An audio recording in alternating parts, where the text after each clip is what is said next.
हमारे वैज्ञानिकों को भी समझने में, उसका अध्ययन करने में समय लगा।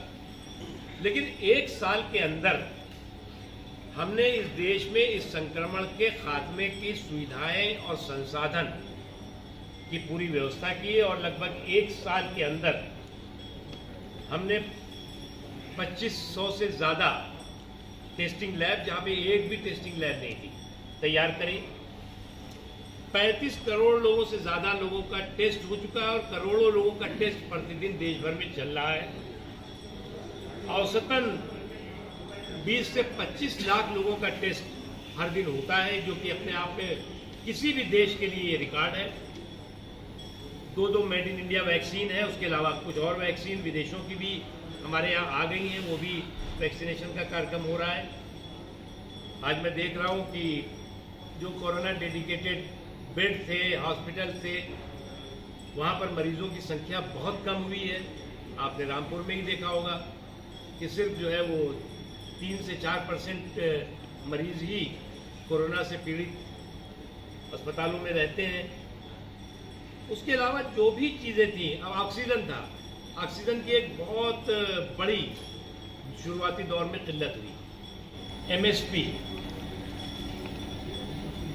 मिनिमम सपोर्ट प्राइस, इसको लेकर के काफ़ी चर्चा भी और काफ़ी विवाद भी कुछ लोगों के द्वारा अपने निहित स्वार्थों के चलते किया गया।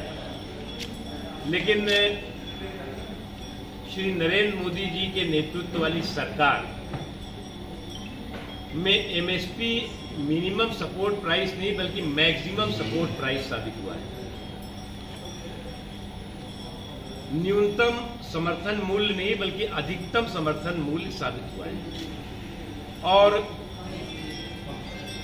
इसके प्रमाण के तौर से के रूप में जो इस मोदी सरकार के कार्यकाल के दौरान और उससे पहले गेहूं की, धान की जो खरीदारी हुई है वो रिकॉर्ड खरीदारी हुई है। देश में जहां 2009 से लेकर के और 2014 तक 24,095 लाख मैट्रिक टन की खरीदारी हुई थी।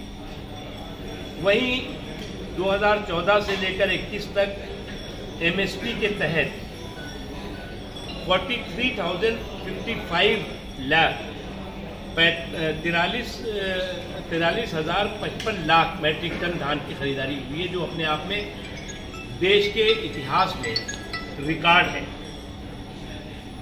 उसी तरह से 2009 से लेकर 2014 के बीच में देश भर में 1394 लाख मैट्रिक टन गेहूं की खरीदारी हुई थी, जबकि मोदी जी के शासनकाल में 2014 से 21 के बीच में